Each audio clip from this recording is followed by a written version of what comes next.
नमस्कार, Bharat express UP में आपका बहुत स्वागत है। मैं हूं आपके साथ आकांक्षा चौहान। पश्चिमी उत्तर प्रदेश के बागपत जिले के बरनावा में लाक्षागृह पर चल रहे विवाद का करीब 53 साल के बाद कोर्ट से फैसला आ सकता है।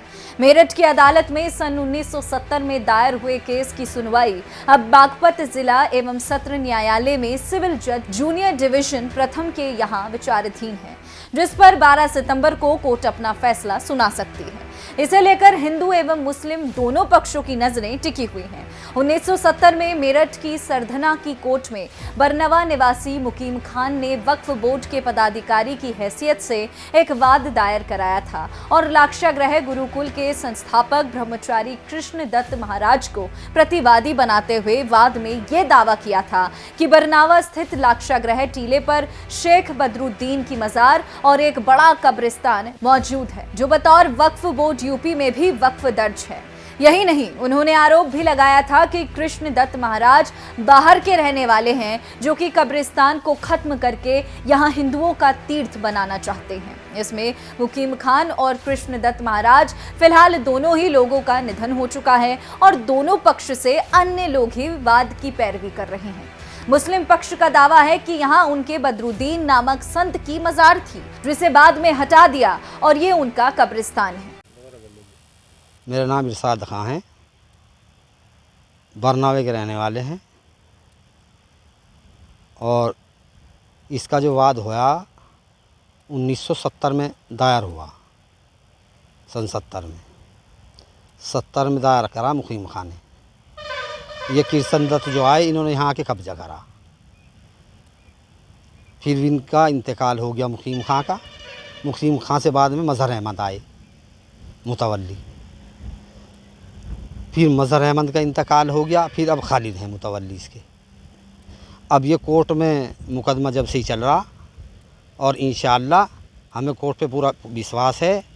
हमारे साबूत सारे पक्के हैं, वक्फ प्रॉपर्टी है, वक्फ कब्रिस्तान है, हमारे ही हक में इसका जजमेंट आएगा, आने वाला है।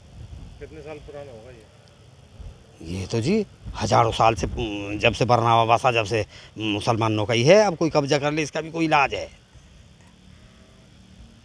कर कब्रस्तान है, चाहे जहाँ खोद के देख लो, वहीं कब्र ही कब्रे। बेईमानी का तो कोई इलाज ही नहीं। कोई अपना धागड़ पड़ने से ज़बरदस्ती बेईमानी से कहीं कब्जा कर ले। कागज जो चीज़ कागज़ बता रहे हो तो कागज़ है, असल चीज़ तो इनके पास का कोई कागज़ है। मैं किसी के खेत में किसी में जाके कब्जा कर लूँ, वो मेरा थोड़ा ही हो जाएगा। वो तो जिसकी चीज़ है इसी की रहेगी। जिसकी चीज़ है सरकार भी इंशाअल्लाह, अदालत भी सही देगी। यूँ ही विश्वास पे अदालतें चल रही, इसी के ऊपर विश्वास पे लड़ा जा जी कोर्ट में। अगर जब विश्वास है, जब तो जिनको यहाँ अदालत हमारी चीज़ें हमें देगी, जब तो लड़ रही। तो बता रहे हैं आप, पांडव जो है वो लाक्षागृह है यहाँ पर? नहीं, पांडा वांडा कुछ नहीं। मैं कुछ ही बताओ जाऊँ जुबान से तो आदमी कुछ ही बक देंगे। मैं तो सारे हिंदुस्तान का मैं मालिक था, देखे मैं बन जाऊँगा क्या? बस जिसकी जो सरकारें आई, जो वे आए, वे तो कह भी सकें भाई हमारी सरकार आई, हमारा ये वो है, कुछ कह भी सकें। अब मैं किसी की चीज़ पे कब्जा में करके धागड़ पड़ने से कहने लगूँ, मेरी थोड़ी हो जाएगी। वो जिसकी चीज़ है वो तो इसी की रहेगी। कोई बेईमानी से कर लो, चाहे बेईमानी का कोई इलाज नहीं। फैसला आने वाला है, सरकार अदालत के फैसले का स्वागत इंशाअल्लाह हमारे हक में आएगा। इसका स्वागत करेंगे, इसका हम बहुत स्वागत करेंगे अदालत का, जब हमारे पक्ष में फैसला आएगा इंशाअल्लाह। इसी जमीन पर गुरुकुल एवं कृष्ण दत्त आश्रम के प्रिंसिपल अरविंद शास्त्री कहते हैं कि कब्र और मुस्लिम विचार तो भारत में कुछ समय पहले आया, जबकि पहले हजारों सालों से ये जगह पांडव कालीन है। उन्होंने बताया कि ये मॉन्यूमेंट हिंदुओं की है और ये उन्हें ही मिलनी चाहिए। अब 12 सितंबर को बागपत की जिला अदालत में इसका फैसला आना है। देखना ये होगा कि आखिर इस फैसले में क्या होता है। मेरा नाम अरविंद कुमार है। मैं वर्तमान में यहाँ प्रधानाचार्य के पद पर हूँ और सबसे सौभाग्य की बात यह है कि मैं इसका पहला विद्यार्थी रहा गुरुकुल का। 77 में जब ब्रह्मचारी जी गुरुदेव ने बनाया तो तभी हम यहाँ पर पढ़ने के लिए आए थे। तो अब बताइए, ये लाक्षागृह, ये विवाद क्या है, ये क्या जगह है? अच्छा, ये मूलतः तो लाक्षागृह है, जो एक लाख निर्मित धातु होती है। दुर्योधन ने कपट के चलते पांडवों को जलाने के लिए प्रसन्न करने के लिए। दूसरी बात एक और बता देना चाहता हूँ, यहाँ एक ऐसा मेला लगता था उस समय जैसा प्रगति मैदान में लगता है दिल्ली में। और उस समय बरनावा की जो आबादी थी वो 22 लाख की थी।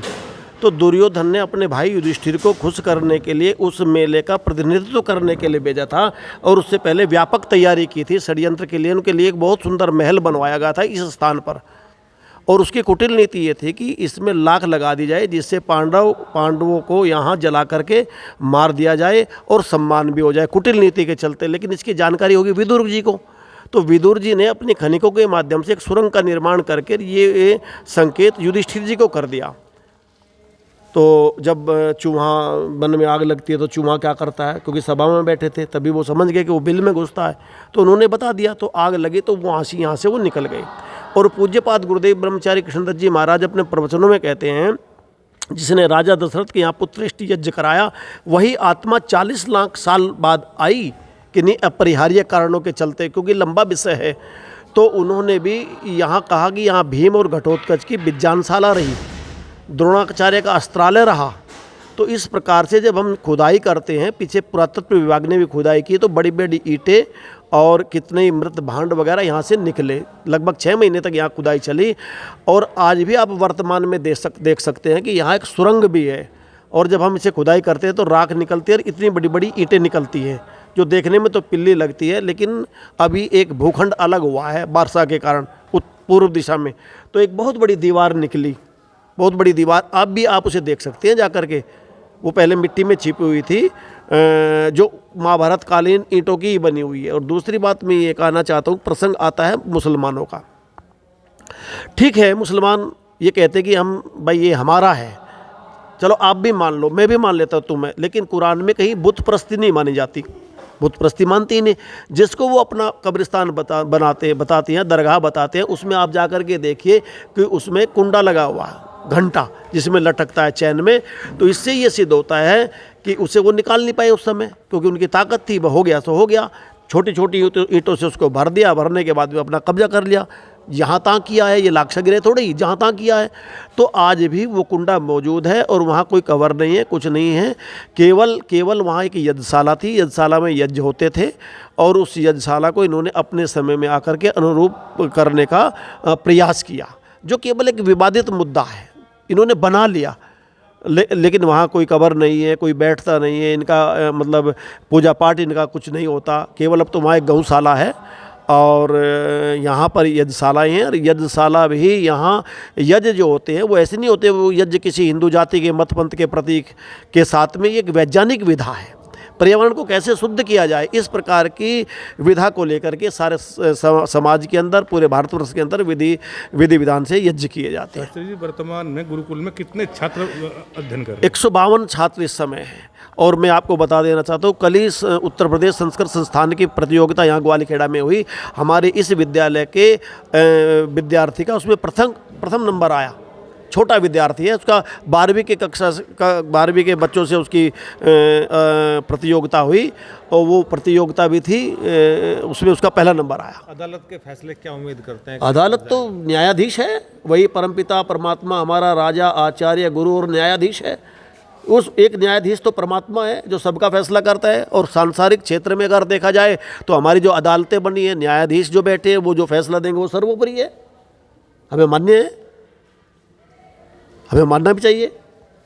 दरअसल इसी विवादित 108 बीघे जमीन पर पांडवकालीन एक सुरंग है, जिसके आधार पर दावा किया जाता है कि इसी सुरंग के जरिए पांडव लाक्षागृह से बचकर भागे थे। इतिहासकार अमित राय जैन बताते हैं कि इस जगह पर जो अधिकतर खुदाई हुई है और उसमें जो साक्ष्य मिले हैं वो सभी हजारों साल पुरानी हैं, जिसके आधार पर कहा जा सकता है कि यहाँ पर मिले हुए ज्यादातर सबूत हिंदू सभ्यता के ज्यादा करीब हैं। ऐसे में मुस्लिम पक्ष के दावे पर उन्हें थोड़ी हैरानी होती है। के राजाओं ने और किन्हीं बदरुद्दीन के जो शागिर्द रहे होंगे उन लोगों ने ये स्ट्रक्चर बनाया। और जो कुंडे इत्यादि की बात है, ये तो एक किंवदंती या बड़ी वैसी हास्यास्पद सी बात है, क्योंकि इस स्ट्रक्चर के चारों दिशाओं के अंदर 4 इबादत और खुदा अल्लाह की इबादत और पर्शियन लैंग्वेज के अंदर भी एक शिलालेख था, जिस शिलालेख का जिक्र महराष्ट्रमानस किताब में भी मिलता है। तो इस बात में कोई शक नहीं है कि जो स्ट्रक्चर है ऊपर, ये बदरुद्दीन बरनावी की दरगाह का है। और बाकी सारे हिस्से पर जो चिन्ह बिखरे हुए हैं वो प्राचीन हिंदू संस्कृति के हैं। इतिहासकार के तौर पे आप भी गए हैं, मेरठ से भी आपके कुछ लोग गए थे साथ में आपके साथ। क्या चीज़ें आपको लग रहा है और क्या क्या वहाँ हो सकती है? नहीं, पिछले 20-25 वर्षों से लगातार मैं वहाँ जाता रहा हूँ और बरसात के बाद, क्योंकि टीले पर, प्राचीन टीले पर बहुत सारी चीज़ें बरसात के दौरान सरफेस पर मिलती है, तो सरफेस से मिली हुई काफ़ी चीज़ें, काफ़ी प्राचीन काल की चीज़ें हमारे पास एज ए प्रमाण हमारे पास मौजूद है। और जो वहाँ पर मुग़ल स्ट्रक्चर, बदरुद्दीन शाह बरनावी की इबादत गाह, जहाँ पर वो बैठते थे, अपना उर्स उनका लगता था, उसके भी आसपास काफ़ी सबूत बिखरे हुए हैं। तो दोनों ही समुदायों की बात से इनकार नहीं किया जा सकता, लेकिन स्ट्रक्चर वो मुग़ल कालीन और बदरुद्दीन की दरगाह का है। वाराणसी के ज्ञानव्यापी और अयोध्या के राम मंदिर की तरह बागपत में भी लाक्षागृह का मामला कानूनी दांवपेच में फंस गया है। आपको बताना चाहूँगा कि मुकीम खान ने मेरठ के अंदर एक रिट दायर की थी और उसके बाद जब मेरठ से विभाजित बागपत को कर दिया गया था तो बागपत में वह केस ट्रांसफ़र होकर आ गया है। 1970 में दायर हुआ वाद आज तक चल रहा है, जिसमें 12 तारीख को सिविल कोर्ट एक अपना अहम फैसला सुनाएगी। इतना ही नहीं, धर्मगुरुओं की जो हिंदू धर्मगुरु हैं और मुस्लिम धर्मगुरु हैं, दोनों ने ही अपना अपना पक्ष रख दिया है और सिविल कोर्ट ने यह फैसला अपने पास सुरक्षित रख लिया है। देखने वाली बात होगी कि 12 सितंबर को जो फैसला आने वाला है वो किस तरह से फैसला आएगा। क्या यहाँ पर लाक्षागृह को एक धार्मिक स्थल घोषित किया जाएगा या फिर इसको मजार की तरह से, कब्रिस्तान और मजार की तरह से इसको घोषित किया जाएगा, ये एक देखने वाली बात होगी। कुल मिलाकर सभी लोगों की निगाहें 12 तारीख को होने वाले फैसले पर टिकी है। कैमरा पर्सन के साथ कुलदीप पंडित, भारत एक्सप्रेस, बागपत। इस वीडियो में बस इतना ही। उत्तर प्रदेश की तमाम खबरों के लिए अब देखते रहिए भारत एक्सप्रेस यूपी। नमस्कार।